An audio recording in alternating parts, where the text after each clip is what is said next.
Thiam jërëjëf ñu ngi lay nuyaat nañ la daan nuyoo rek. am mbégte dellu si waat ci bët set. rawatina waxtu wi bu ma ñëpp seeni rek xam ne gan gi yegsi na. waaw. ginnaaw bi ma nuyu Awa Fall ak Mouhamadou Diallo. gan gi nag defe naa kuñ dul présenté la Pape Mayel. sama doomu nekk baay administrateur APR Alliance pour la République waaye en même temps moom mooy PCA SONES. donc bu ci kanamee rek. amee sa ndigal rek. monsieur Thiam le micro waaw. voilà donc ci actualité bi. ñu bàyyi la nga nuyoog ñi lay seetaan nga téye ko bu baax nag Thiam nga sant. ñun dañoo xam micro de attention. waaw asalaamaaleykum. waaleykum salaam. maa ngi leen di nuyu seen internautes yi leen di suivre. ci biir Sénégal ak ci diaspora bi. di kontaan ci ñëw waxtaan ak yéen partager ak yéen jataayu waxtaan. di ñaan yàlla mu nekk njëriñu ñi nga xam ni ñoo ñuy suivre. mu ngi noonu ma bàyyi la nga wéyal yaa Moussa. voilà monsieur Thiam defe naa waxtaan wi fi ñu koy dooree rek moom mooy déplacement njiitum réew mi président de la république Macky Sall ca Tamba. mu mel ni am na ay jéego yu am solo yoo xam ne feeñ na fa ginnaaw bi ñu fa amalee ndaje conseil des ministres bi ndax mën nañ dikkaat ci sabab bi wala mën nañ jàpp ni li ñi di wax ni tàggatoo tour la au lieu de nemmeeku tour ñu bëgg a xam naka nga jàngatee boobu le déplacement njiitum réew mi président Macky Sall. waaw loolu defe naa ni dafa nekk ci loo xam ni lu méngoo ak gis-gisam la. bu leen fàtte ni bi muy doog a jël nguur gi. dafay wër Sénégal fenn fu nekk mu dem def fa conseil des ministres décentralisé. kon jàpp naa ni bu ñu demee ba jëmmi jamono mu delluwaat fa mu jaaroon. pour xool la nga xam ni dige woon na ko fa. fan lañ ci toll. defe naa loolu lu jaadu la. Sénégal nag dafa nekk moom réew moo xam ni moom loo def rek ñu def ci commentaire. mais loolu sax dafa baax parce que loolu mooy dundal démocratie faaw gis-gis yi xaw a woroo.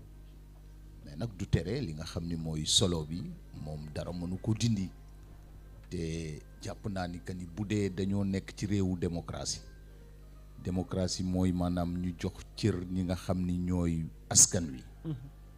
ku gis ni askan wi toppee président de la république depuis bi mu nekkee Tamba. war nga xam ni que ni que loolu mu def initiative bu am solo la bu askan bi gërëm la. donc pour ñun vraiment ñu ngi ko ci félicité bu baax. di gërëm également population yi ci ni ñu ko teeroo parce que wax dëgg yàlla ku gis li ñu gis xam ni que ni ki ñuy teeru ku ñu fonk la te loolu pour ñun dafa nekk lu am solo. ndax yéexut a dem après 10 ans mu mel ni 2024 soreetul ndax mën nañu wax ni sax campagne déguisée la ngir xool nu mu leen di neexalaatee.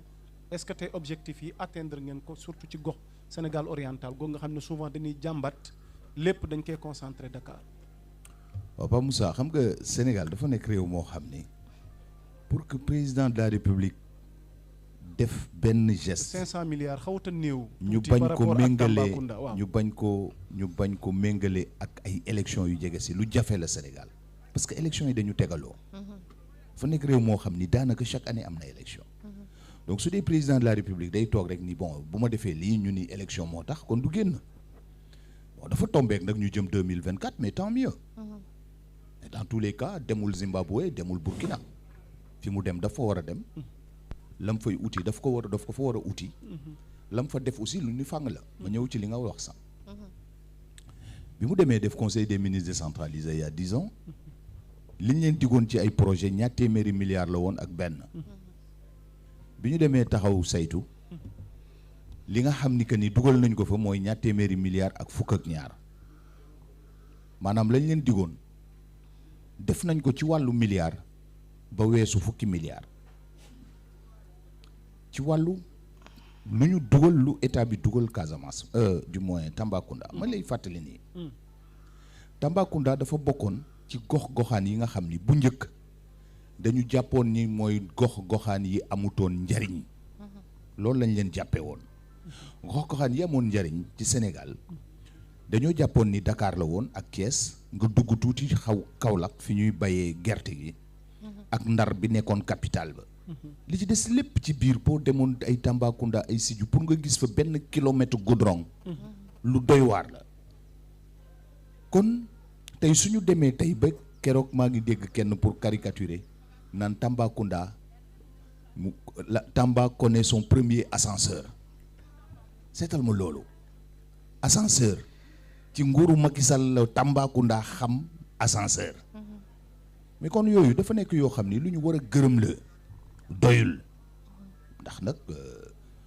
dara matul yàlla sax mi nga xam ni moom mën na matale lu lépp waaye nag du tere li nga xam ni def nañ ko ci ay jéego dañ ko war a gërëm taxaw saytu ko xam ni que ni résultat la pour le Sénégal ñu war ko bañ a xool bëtu parparloo c'est un résultat pour le Sénégal te wane na que ni vision wu président Macky Sall ni mu ko lay taayee ci équité territoriale exemple bu am solo la foo xam ni bu njëkk c'était 4 habitants au kilomètre carré Tambacounda lan moo ko waraloon parce que amul woon benn attractivité or tey dañu am ay territoires yoo xam ni bu ñu bëggee ñu territoire yooyu dund faaw état def fa ay infrastructures de base faciliter l'accès aux services publics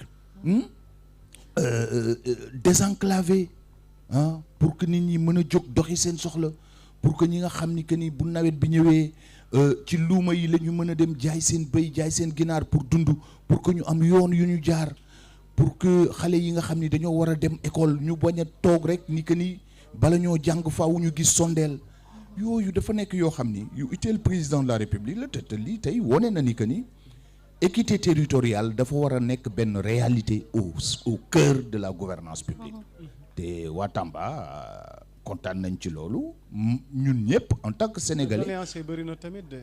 pardon doléances yi bëri na te moom moo ci gën a am solo monsieur Thiam. bés bu dañuy xool mbégte ñenn ñi rek te ñi fa mbég tamit am seen ay militants lañ. mais beneen wàll wi nga xamante ni ñoom boobu ba tey ñu ngi xaar ci ressources yi nga xamante ne tey suufu Tamba may na leen ko te état bi war leen ko exploiter ngir ñoom ñu jëriñoo ko mais souvent c'est des étrangers qui en profitent beaucoup plus tey jii nii ña fa dëkk est-ce que tamit foofu ay jéego fa am pour ñu gën ko renforcer. bon j'ai le plaisir de signaler que du suñuy militants rek ñoo kontaan. parce que ku dëkk Tambacounda. ñi ñu gis ci écran monsieur Thiam seen ñi militants lañ. non xam nga dañu nekk dans un pays boo xam ni. ñi kontaan en général ñi kontaan. boo dee xool mode d'expression wu seen satisfaction bokkul ak ñi nga xam ni kontaan nañu. et segment bi ëpp ci suñu population bu ñu amee li leen neex bu ñu bëggee duñ ko wax c'est-à-dire ñun loolu suñu culture la moi j'ai mené des études pour des clients des entreprises clientes pour def des études de satisfaction des entreprises de grande envergure le résultat lan la joxe ni que ni sur comment dirais-je un client satisfait en parle à 4 personnes. Monsieur Thiam, on est en terrain politique de. Mais le marketing s'applique à la politique. Je sais qu'il y a un marketing politique mais clientélisme bi est-ce que même paramètre la. Ah ben absolument. Mais absolument. Là c'est en politique monsieur. mais en politique la politique satisfaction wu nit citoyen bi est-ce que bokk na satisfaction bi client ci benn entreprise wala ci benn boutique surtout que wàllu politique bi loolu beneen dimension la monsieur Thiam. C'est assez simple nga def un parallélisme entre le processus de décision d'achat et le processus de décision d'adhésion à une cause. Paramètres yi rek ñooy changer. Fële peut-être c'est des paramètres liés à un échange. damay joxe xaalis ñu jox ma dara loo xam ni damay am ay attentes. fii damay joxe sama bopp pour am aussi en contrepartie loo xam ni dama koy évaluer par rapport à mes attentes ma ñëwaat tuuti. C'est pour dire que ki nga xam ni dëkk na Tamba ak ki dëkkul Tamba mais ñëpp ci bëgg mais yow tey boo demee tey Tamba war a jóge Goudiri dem ba Tamba jël goudron bi mais da ngay bëgg ñi nga xam ni dañu yor seen oto di def transport bi nga xam ni que ni avant dañ doon am ay risques seen auto durabilité bi du demee noonu pièces yi dañuy teel a yàqu parce que pax yaa ngi si parce que mais ñooñu tey bëgg nañu qu'il soit de l'APR ou pas. Donc la question du développement nekkul question wu parparloo il est vrai que nag su fekkee ni la nga xam ni réaliser nañ ko dafa tombé ak ki nga xam ni yow moom mooy sa leader moo ko réaliser mais forcément di nga taxaw magnifier et puis wone ni que ni yow ndekete yow la nga doon wax ña àndax yow ñu àndax yow pour nga jàppale kii mais naxoo leen donc c'est ça expression bi moo dul benn am na ñoo xam ni dañu satisfait di ko dund seen biir naan incha allah kii dinañ ko delloo njukkal mais man aussi dégg naa ñu wax loolu ñoo xam ni mësuñoo def politique. mais dégg naa ku ma wax ni que ni man opposition laa nekkoon. mu ni ma 2012 voté wu ma Macky 2019 voté wu ma Macky je suis de Tamba je vis à Dakar mais li nga xam ni gis naa mu def ko Tamba c'est le premier président à l'avoir fait te fu ma woo ma wuyu ko ça aussi on l'a entendu il faut en parler aussi. li muy sous-entendre 2012 voté wu ma Macky 2019 voté wu ma. 2024 damay voté Macky tojal yax bi. ah mais kon tontu ñu ci kay. mais mooy li ma la wax rek. kon kay yéen li ngeen wuti joon Tamba kay 2024 ngeen di waajal. non en fait terminer foofu. mais su fekkee ni mën na impacter positivement. résultat vous cautionnez fi mu ne nii kon 2024 googu. may ma ñëw su fekkee ni li président defi Tamba. dana impacter positivement li ñuy xaar en 2024 tant mieux et je le souhaite vivement. N'oublie pas une chose également. On est un parti politique. Le parti politique. Quand un commercial, on veut lui reprocher d'avoir fait un volume de vente intéressant, c'est de la palissade. On est un parti politique. Lenn rek moo ñu tax a jóg. Élection bu ñëw ñu gagné. loolu mooy vocation parti politique. Donc si aujourd'hui ñu taxawu position wu mën a capitaliser li suñu leader def, mais j'applaudis et j'en cherche d'autres occasions d'ici 2024. ndax am na ci droit. fa la débat bi nekk. parce que fi mu ne nii yéen ñi ànd ak moom. Vous êtes administrateur du parti. Oui. tey mobiliser ngeen seen troupe yi. jàpp ni il a droit à un troisième mandat. ci troisième candidature bu dee dina jàll. mais monsieur Thiam moo fi waxoon ñëpp dégg te doo ko weddi. ne moom defe naa bii mooy mandaam gi mujj te dee tàggatoo. lan moo war a changer ci diggante bi ba ngeen am conviction que ni moom dafa war a toogaat en 2024. Alors là-dessus moi je suis assez clair hein. Moi je vais aller même beaucoup plus loin. Je fais partie de ceux qui pensent que suñu situation étape bi ñu nekk ci wàllu développement mais recommandé wuñu sax ñuy limiter mandat. Je vais beaucoup plus loin fi ñu toll ci wàllu développement recommandé wuñu sax ñuy limiter mandat. Je vais vous dire une chose. L'histoire de la démocratie promotion démocratie ay deuxième mandat ak limitation de mandat fan lañ ko jëlee bokkul ci suñu cosaan on est d'accord. kenn mësu fi dégg ñu naan Bourba Jolof mandaam jeex na. non pardon ma ñëw non laissez-moi finir. Laissez-moi finir. La France aussi a vécu la même chose. La France a vécu sous Napoléon. Il faudrait que nous Africains qu'on soit décomplexés et que le modèle bi ñuy taxawal mu conforme ak li nga xam ni bëgg nañ ko ak étape bi ñu toll. tubaab yi ñi ñu andil démocratie il leur a fallu combien de centaines d'années de monarchie de dictature de tout ce que tu veux ñun tey fi ñu toll nii Joe Biden doo dégg mukk ni Joe Biden ma ngay dem di inaugurer benn forage ñun dañu toll ci yóbbu ndox ci ay gox-goxaan donc bala ngaa wax ay waxu promotion wu démocratie il faudra déjà nga mu am loo stabiliser waaye ñun lu Europe def rek ñu ni ayca dañ ci war a topp man je vais beaucoup plus loin je suis contre la limitation de mandat cependant je suis un démocrate maa ngi nekk ci réew moo xam ni ay charte ñoo ko tëral charte yooyu nee nañu kenn amul droit def plus de 2 mandats dama koy respecter mais de grâce également au nom des principes de la démocratie mais nañu nangul ku bokk APR ak ku fa bokkul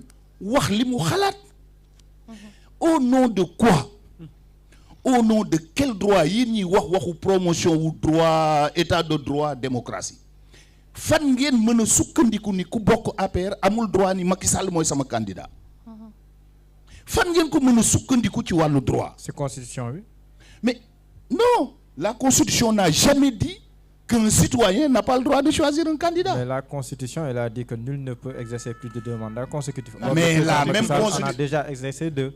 La même constitution dit que la même constitution dit que su demee ba am waroo ci wàllu interprétation conseil constitutionnel moo koy alors ban constitution ngeen gëm en fin de compte ban constitution ngeen gëm la même constitution bi ñuy évoqué moom moo wax ni que ni su waroo amee ci wàllu interprétation nañu dem conseil constitutionnel. mais bi c'est clair. mais la même constitution que vous évoquez ngeen bëgg a damm baaraamam. léegi lan mooy bonne interprétation bi kon da nga bañal ñenn ñi seen interprétation de cet article là. attention n'est-ce pas 2012 2019 benn mandat la 2019 ñu ngi jëm 2024 ndax du ñaareelu mandat. non yéen a bañ ñun ñu interpréter. attention man nangul naa ku ni Macky Sall warul nekk candidat nangul naa ko droit boobu mu xalaate noonu waxe ko noonu nangul naa ko on est en démocratie mais coow bu jubee mooy dañu bañ ñi duñu nangul kenn ku bokk ci duñu nangul kenn ku bëgg Macky Sall nekk candidat duñ ko nangul mu wax ko mais on est dans quel pays on est en démocratie mais c'est un droit. Pourquoi est-ce que jamono yi ñuy dem élection présidentielle 2019 en connaissance de cause que le candidat du PDS de l'époque qui était Karim Wade mais ba waa PDS naan Karim mooy suñu candidat et pourtant booba Karim il était frappé de l'éligibilité mais lu tax sénégalais yi nangu woon que ni waa PDS wax ni Karim mooy suñu ñun fa lañ tollu di ñun dañ toll nii Macky Sall mooy suñu candidat ñun du ngeen ko fi waxee. mais on est dans quel pays jurisprudence bi ngeen bëgg a jafandu nii. mais tamit nag attends non tollaguñu foofu. n'oubliez pas que mais quoi qu'il en soit Macky waxagul te ñun jàpp nañ ni dina. même bu bàyyi xel waxee la mu waxoon. même bu waxee tollaguñu foofu. li mu wax mën na waroog yéen la. tollaguñu li ngeen bëgg ak mais moom la ndokk bëgg ça fait deux. mais c'est ça li ngeen bëgg moom la Macky bëgg. mais parce que Macky waxagul mais yéen yéen a wax. mais encore am na nangul dañ leen seen wax. mais encore une fois kenn leen ngeen wax. mais encore une fois. man je reste cohérent dans ma logique. liberté am la. Macky Sall mais droit bi ma am man en tant qu'homme mais droit boobu la Macky Sall am en tant qu'homme le droit de dire oui ou le droit de dire non. S'il dit non. man j'ai le droit de dire que mais Moussa mooy sama candidat mais man je sais pas dans quel pays on est. mais Moussa bu fekkee yaa Moussa waxoon na du ma nekk candidat yow pour quelle raison nga war a mën a. voilà Moussa mooy sa yaa ngi wax cosaanu réew mi. mais sàmm kàddu dafa bokk ci cosaanu réew mi. mais yéen ñi toog fii yëpp am na ñu ngeen bëgg te xamuñu leen. yéen am na ñu ngeen bëgg ci seen xol waxuma sax ni ñoom bëgg nañ leen. mais xamuñu leen xamuñu sax ni yéen a ngi exister. ça c'est humain. c'est-à-dire ce n'est pas un problème. am na ñoo xam ni bëgg ngeen leen ci seen xol mësuñu leen a gis yéen. wala. mais de la même manière mais mën naa wax ni Macky Sall mooy sama candidat te fekk na Macky Sall xaw mu ma sax bay d'accord ak man ci li ma wax ak wala li ma d'accord. mais quand même déglu woon nga ne que après bi mu amee deuxième mandat am bi ne woon na bi mooy mandat bu mujj. mais écoutez man je n'en suis pas là.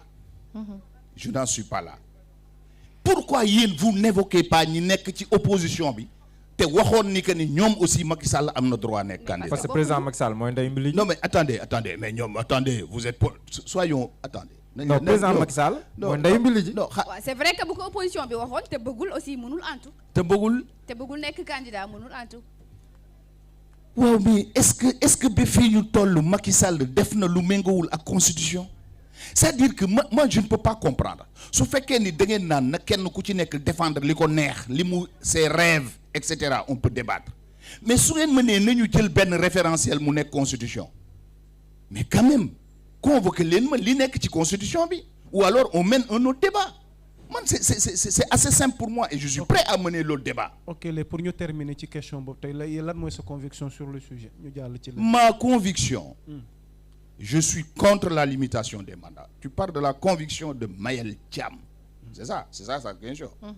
Ma conviction, c'est que je suis contre la limitation des mandats. Vous êtes administrateur d'un parti de. Mais parti au pouvoir. ma conviction, c'est qu'à l'état actuel du développement du Sénégal, et je défie tout économiste par ailleurs, suñu position actuelle mayuñu amuñu doolewu li nga xam ni mooy principe démocratique yi nga xam ni Europe après plus de 100 ans de processus la ñu bëgg ñun imposer ñu ko mayuñu ko de la même manière que encore une fois ma def benn digression très souvent les gens me posent la question parce que yaa ngi naan je suis administrateur du parti pourquoi APR defuñu structuration verticale encore une fois le complexe africain nous devons nous départir de certains concepts yi nga xam ni bañ leen di élaborer que leen élaborer xamul Afrique. Lénine bi muy théoriser la structuration verticale des partis politiques booba Union soviétique seen seul souci moo doon naka la ñuy def ba information bi jóge à la base dem ba au sommet. Anarchisme la mujjee de. D'abord non ndokk mais parce qu'ils ont mal maîtrisé l'évolution des choses. Anarchisme la mujj. Mais ñun ñi nga xam ni ñi ngi nekk ci contexte boo xam ni bu ñu defee secrétariat exécutif présidence bala ñoo génn xibaar bi dem yang-yang. Quelle est la pertinence d'une structuration verticale? Mais ñun ñi nga xam ni que ni on est dans un contexte africain, un contexte sénégalais, mais on a suffisamment d'intelligence pour mettre au point des concepts yoo xam ni ñoo gën a conforme ak suñu réalité, et puis ñoo gën a conforme également à la dynamique bi nga xam ni moom lañ bëgg a impulser pour le développement. Mais ki nga xam ni jiitu na la ba pare ci rawante jiitu la di la woon yoon bi, mais du la joxoon mukk yoon bi nga xam ni moo gën a gaaw pour nga jaar fa. Il faut qu'on soit décomplexé. Moi, je suis contre la limitation des mandats fi ñu toll nii. Je donne un exemple. Merkel en Allemagne, elle a fait combien de mandats? Elle est restée combien de temps au pouvoir? Configuration politique ak histoire politique Allemagne. Ndax mën nga ko méngale ak histoire politique. Mais justement, je suis pas d'accord mais avec vous. Donc pour méngale les principes démocratiques de l'Europe. Xam nga juste pour terminer boobu ba tey yow yaay def étude comparative yow yaa xool sa dëkk. ne ñun nañu bàyyi di copier les occidentaux. Oui. Vous parlez de non limitation des mandats mais c'est grave ce que vous venez de dire là. Et puis pour le cas de Macky Sall le débat n'est pas ci cadre démocratie bi. Mais le respect de la parole donnée ndax yow mii yaa ngi fiy défendre nos réalités socioculturelles suñu ay valeurs nanu bàyyi tubaab yi te dëppoog li nga xamante mooy àdd ak cosaan. bu ñu ñëwee ci royaume yi nga doon wax monsieur Thiam quand même monarchie gi fi amoon. mais dañ daan bàyyi xel ci ay paroles données. dañ daan bàyyi xel ci ay valeurs ci ay ngor. les qu'en est-il de tout ça léegi si vous voulez que tey ji ñu changer paradigme. méngoog suñu réalité bàyyi fi tubaab bi kon léegi nu ñuy def ak léegi bu fekkee Macky daa joxe kàddoom. après mu wëlbati ko waat ne léegi man du ma. Mais je ne suis pas d'accord avec toi. Je ne suis pas d'accord. Ñun au contraire man personnellement je suis très arrimé à nos valeurs traditionnelles. Mais nous sommes dans un domaine bien déterminé. Domaine la boo xam ni kenn ku ci nekk da ngay interpréter. Du foofu lañ toll. Man fi bi may ñëw fii dama fi ñëw ak Mayel Thiam. Son cursus, son éducation, ay gëm-gëmam. Te mënuma la tontu en dehors de ça. Te dama ni la bu ma lay tontu ci biir loolu dañuy interpréter, c'est ça? Ou bien c'est ça la question aujourd'hui? Il y a votre personnalité, Maël. C'est votre personnalité politique. Vous êtes un homme politique, vous administrez un très grand parti qui est au pouvoir. Donc sa kàddu dafay compter. Mais justement. Waaw. Mais justement loolu laa bëgg ñu comprendre ji Pape Moussa. Ñun aujourd'hui dañu nekk parti politique dans une république. La république lan moo koy doxal. Dafa am ay piliers. Mais parmi ces piliers là il y a la constitution. Mais constitution bi article 27 Mouhamadou Diallo wax fàttali na la ko nee na la nul ne peut exercer plus de 2 mandats consécutifs. Moom mu xalaat ci lan. non amul lu mu ci xalaat. non defal la interprétation gi mu ci indi moom sax loolu la. non mais loolu mu wax pourtant président moo interprété constitution bi. non mais attends Moussa non ne faisons pas d'amalgame. Donc on vous écoute. On est d'accord. Non on est d'accord jusqu'à waaw. présent. Ok. Diallo li mu wax nii. waxul dara dafa lire. waxul dara man dama lire ba pare interpréter. Et je suis prêt à écouter aussi l'interprétation de l'autre. Ok. L'autre nee na Et c'est ça le principe. mooy amu ci droit. Voilà. C'est ça qu'a dit l'autre. Voilà mais loolu man je l'accepte parce que c'est son droit d'interpréter. C'est important. du dëgg. Ok. Mais man aussi c'est mon droit d'interpréter. Sama interprétation dama ci taqale sax leneen pour aller beaucoup plus loin. ñu terminer Parce que foofu wàcc daanu moo ci gën a gaaw. ñu terminer man loolu. dama méngale sama interprétation ak sama bëgg-bëggu Macky Sall nekk candidat. kon dégg nañ. C'est assez clair. C'est votre droit leer na léegi Macky Sall nekk candidat. Oui. ñu ngi jëm 2024 léegi ana lan la ñuy def ci li xew récemment ñëpp ñaawlu ko au moment bu askan wi di sonn di am ay jafe-jafe ngeen nañu rester chez vous ña ngeen dénk ñu doxal force Covid 19 bi nga xëyee nga gis rapport Cour des comptes épingle leen ci alal ju toll noonu alors tey ndax loolu war nañ ko mën a nangu ci 2012 bi ngeen di toog ngeen ñu yaakaar ne vous allez faire une gouvernance sobre et vertueuse. Xam nga il faudra ñu def très attention bari nañ fi ñoo xam ni jiiñoon nañ leen ab diir ñu dem a dem ba jëmmi jamono ni ay la yewoon dañoo juumoon. exemple. Cour des comptes rapport bi mu joxe déjà fi ma toll nii. le premier sentiment bi ma jox. mooy un sentiment de fierté pour le Sénégal. un sentiment de fierté ndax am na réew yoo xam ni lii amu fa. te n'oubliez pas que Cour des comptes rapport am avant muy génn. président lire na ko. kon la nga xam ni dañ koy jiiñ ñi ko ni day damm loxowu magistrature fii wane na que ni loolu amul. loolu demee ba nekk sur la place publique ma ni je suis fier de mon pays ça c'est de manière générale. maintenant boo duggee ci biir gisuma man ci rapport bi foo xam ni Cour des comptes nee na diw jox nañ ko alal mu war ko dugal ci askan wi mu jël ko dugal ci poche am. surfacturation foo koy dugal. non pardon ma ñëw defal ndànk def leen ndànk. j'arrive rapport banque. non j'arrive 180 pages j'arrive gis nga même surfacturation boobu. mais débat la. et des dépenses non justifiées. xam nga moo tax bu ngeen ma bàyyee ma ñëw rek ça va être clair. kon bismillah. d'ailleurs xam loolu moo tax. ñu ni généralement Cour des comptes bu defee rapport am. ni Moussa mii def na surfacturation. wala Moussa mii def na détournement wala nangam. mais dañuy may Moussa mu joxe ay explications. mais même tribunal ku rey nit buñ la dee jugé dañ naan la yow la ñu jiiñ lii mais may la nga wax waa léegi nag naka ngeen bëgg ni kooku waxagul rek ngeen jàpp ni que ni li ñu génne bëgg leen a xaxar fu nekk te ñu yor ay njaboot. mais procédé bi ñu laaj see bokk. monsieur Thiam am na ñu laaj dès l'introduction dañ lay wax ne ñoom dañuy leeral seen procédé. que le principe du contradictoire da nga koy respecté maanaam comme li nga wax nii. bu la bindalee wala ñu am lu ñu gis dañ lay yónnee mbir mi. nga indi ay tontu nga mais li malheureusement nag li si am mooy ñoom ils ont précisé que le ministère de la santé et de l'action sociale tontuwul. mais attention mais attention.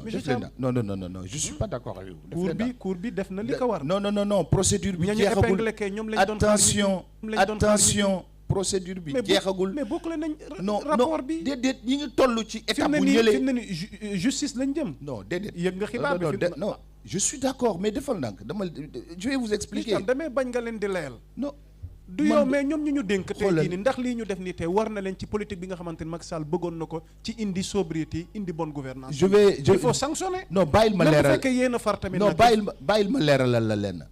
man damay bañ nga leen di layal parce que fi mu ne nii yoon wi nga jënd. bàyyil ma dama gis nga doomu aadama day maandu mais yi ñuy wax nii ñi ngi taxaw suñu bàmmeel man dama koy sóoraale mënoo fexe ba ma wax loo xam ni dara leeru ma ci condamné ay doomu aadama. defal nang yow waxoo rapport defal nang dama lay wax mais rapport bi dafa am procédure da ngeen ma bëggul déglu rapport bi dafa am procédure. même que aujourd'hui mbooleem koo xam ni demuñu ba juge ni que ni yaa def nangam. tu es présumé innocent. yow nag li nga bëgg mooy force ma condamné koo xam ni il est présumé innocent cependant li nga xam ni mën naa la ko wax te mu leer ku jàdd yoon na yoon tegaat la ci yoon. et je suis pour ça et je fais la promotion d'un état de droit mais l'état de droit aussi dafa war a respecter le droit des autres. mais ki nga xam ni dafa présumé innocent. mais dafa am doom am ay soxna am ay soppe am ay bañ. mais amoo droit Khalifa Sall waxee woon nii de Sonko tam doo leen waxee si moom nii. attention Mayel Thiam ngeen di waxal de génne leen vaar. non su ma nee yéen man Khalifa Sall déedéet dafa ñëwuma fi nag. pour gàddu nag responsabilité def leen daal. doomu aadama dafa diis ñëwuma fi pour gàddu responsabilité ña nga xam ni dañu wax lu leen neex donte dañoo bokk. tax ma ni la loolu dama ni la loolu du programme. wax ñu luy programme. bala ma laa wax lan mooy programme mooy loolu déjà dafa tegginuwul vis-à-vis du président de la République bi nga xam ni ñun ñi ñoo ko tànn ce président la am na réew yoo xam ni ak loo bokk opposition quand l'institution président de la République di wax ak réew mi mais di nga may au moins sa voisin par respect quiétude boo xam ni dana ko déglu ne serait-ce que ça humainement parlant après maintenant tu es libre ginnaaw bu président waxee ba pare la mu wax yëpp mais tu es libre de faire tes commentaires mais je ne pense pas que ce soit respectueux pour suñu réew pour suñu institution parce que président Macky Sall du président wu waa APR rek président wu sénégalais yëpp la te moom moo war a wax tradition la moom moo war a wax ak askan wi ñu war ko may mu wax ak askan wi ak la muy wax lu mu mën a doon bu dee daf ñuy neex ak daf ñuy naqadi tradition la donc ne serait-ce que ça xam la mooy programme bala ngaa tëral programme faaw nga xam li nga yor lan la fan la réew mi toll ak ban bëgg-bëgg nga am ci réew mi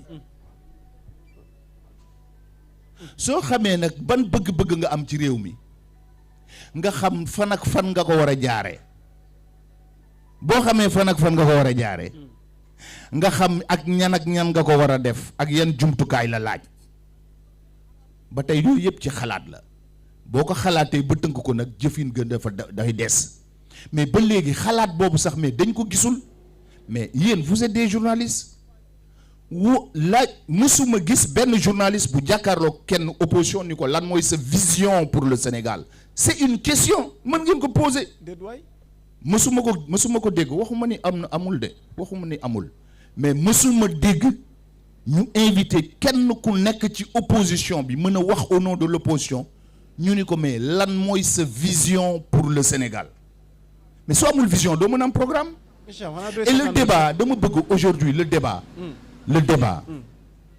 dafa weesu Macky Sall mais bu leen fàtte ni réew mi avant Macky Sall réew mi la woon réew mi après Macky Sall réew mi lay doon te réew mi moo ñu soxal te kuy wax ci waxu réew mi da nga war a wax ci yi nga xam ni moo soxal réew mi mooy wàllu mbay mi wàllu njàng mi wàllu wér-gu-yaram bi wàllu tali yi lan lañ ci xalaat lan mooy sa vision wàllu diplomatie bi lan nga ci xalaat lan mooy sa vision wàllu chemin de fer bi lan nga ci xalaat lan il faut ñu relever débat bi pour permettre sénégalais yi mën a tànn parce que fi mu ne nii sénégalais yi affaire bi dafa am benn jiixi jaaxa ndax ki dàq saaga léeg-léeg moom la ñuy def promotion wala ki génn wax nekk en contradiction avec les institutions et cetera et je crois que dañu am benn rôle pédagogique boobu mooy ñu recentrer waat débat bi autour des problématiques majeures mu jëm ci wàllu chômage bi je ne crois pas moi personnellement man ni ma la jàngate yow fi mu ne ni ku dul Macky yow doo ko déglu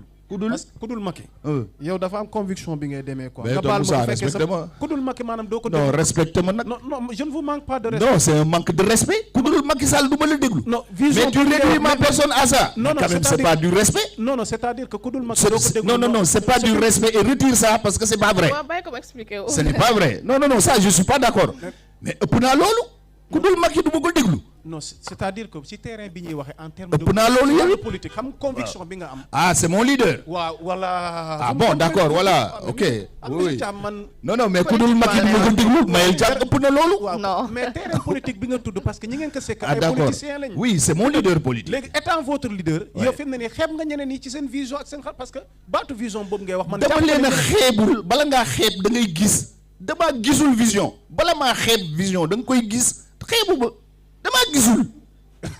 am na solo yaa Moussa ñu def dernière question waxtu xoj nañu. yéen laa koy bàyyi rek pour ma bañ a xaabaabal gan gu ne ñëw na fii waaye defe naa Diallo sama doomu bàyyi mais attention ba prévenir naa ne daal ñun caamee ni sang bi dafa chaud donc da ngay waxtaan ak ñun ci njëkk ak teraanga rek sinon rek nu suñu gars yi Diallo yi moom mooy loolu donc waaw gërëm nañ la bu baax Pape Mayel Thiam ci sa teewaay ñu bàyyi la nga desandeek ñun ñu def suñu dernière